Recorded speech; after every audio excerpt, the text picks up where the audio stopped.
When you have a frowny face, turn it upside down and smile it away. Many people have smiled throughout their life and have hidden emotions behind their smile. Many people have different opinions and psychology around it that they feel like they've understood. But I'm going to talk strictly from facts and my personal experience on why I know that smiling truly does hide emotions behind it, and the different parts that you can know from watching someone smile. My past relates more towards kind of this fake smile, and I'm more into the stage of genuine smiling now. Um, a lot of it, my fake smiling came from just always being in front of a camera and my mom wanting to take pictures of me and me not wanting to smile. And so we'll be talking a little bit about that. We'll be going into the psychology of smiling, what goes on with the brain, the relationships that come along with smiling, and the different smiles within itself that you'll see people use. So smiling has a physical emotion. First, it comes from the brain and the environment around it. So Dacher Keltner is a psychologist at the University of California, which is Berkeley. He has a specialty in smiling and has analyzed thousands of different smiles.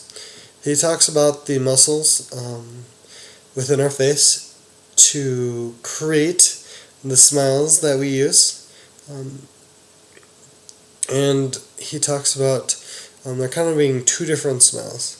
He uses a little more complex words, but it's broken down into what he calls a Pan Am smile, I call a fake or showcase smile, or a genuine smile. So genuine smile. So whenever you've walked into a room with a little kid, you may have had this just happiness flow over your face, and psychologists have found that to be a true phenomenon. That tends to be your genuine smile. You have your eyes squinted a little bit, your face is opened up, you have your muscles in your cheeks, lifting your lips up, and you're just happy. That many people have used that happiness and have developed that in their group, and their group is happier because of it. They usually have happier lives. Another smile that we'll be talking about is called a Pan Am smile. So if you've ever been on a flight and seen that flight attendant where they kind of have a smile on the face, but it's not a genuine happy smile. That's what they call a Pan Am smile. It's a polite smile, but isn't always the most appealing to look at. Wedded bliss, so what marital relationships have been linked to being happier when the people in the relationship are smiling and are genuinely happy.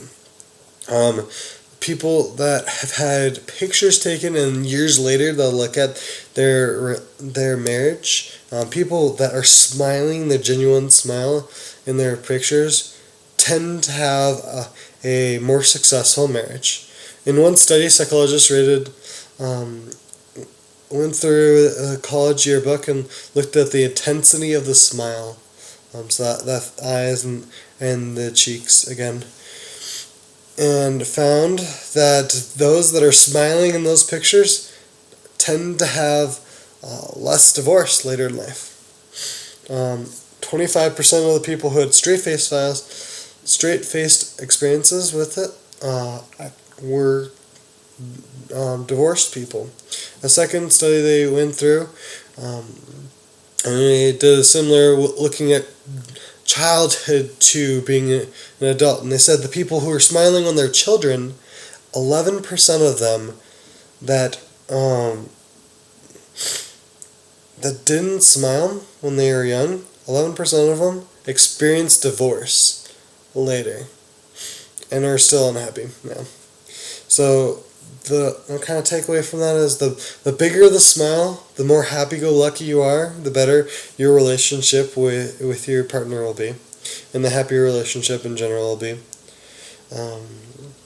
So they went, Kellner, the psychologist from Berkeley, went in and researched different women, and going back to their yearbooks in 1960, and went and followed up with them now. The people who smiled a lot more and had that more genuine smile got married earlier, they're happier in their marriage, they're less stressful, and in general had a broader well-being, just happier round and round. And he found this across the board in many different surveys that he went and looked into. So the genuine smile, when we're actually smiling and we're doing it for ourselves, increases breathing, and it lowers our blood pressure and our heart rate. But although I'm talking about smiling, I just want to put the plug in. Crying isn't always a bad thing either. Some people laugh or are so happy that sadness is how they show, their happiness. They were just overwhelmed with the emotion. Along with smiling, some people, they have pain. They have health conditions that don't show the psychologists found information as well as others. So this isn't a perfect science within itself, of course, but for the average person, it works. Fake smiles can hide the emotions of a person, but usually it can be seen in your face. Darwin has observed those that are smiling and laughing, and went back to and validated the same lines as the psychologist today, and talked about smiling being for an amusement. It helps us connect. We are pre-wired to smile. It's better for relationships. Everyone on a daily basis smiles for different reasons in itself. Some smile because they're happy, some smile because they want to be noticed, and some smile because they just want to brighten the mood. They want to have happier groups, happier relationships. Each smile has a different message that comes along with it. From these different either Pan-Man or fake smiles, genuine smiles, understanding, grinning, the information behind smiling. I want you to be able to find the signs of smiling and be able to tell the story and understand the story of others to be able to live a happier and more successful life. Thanks.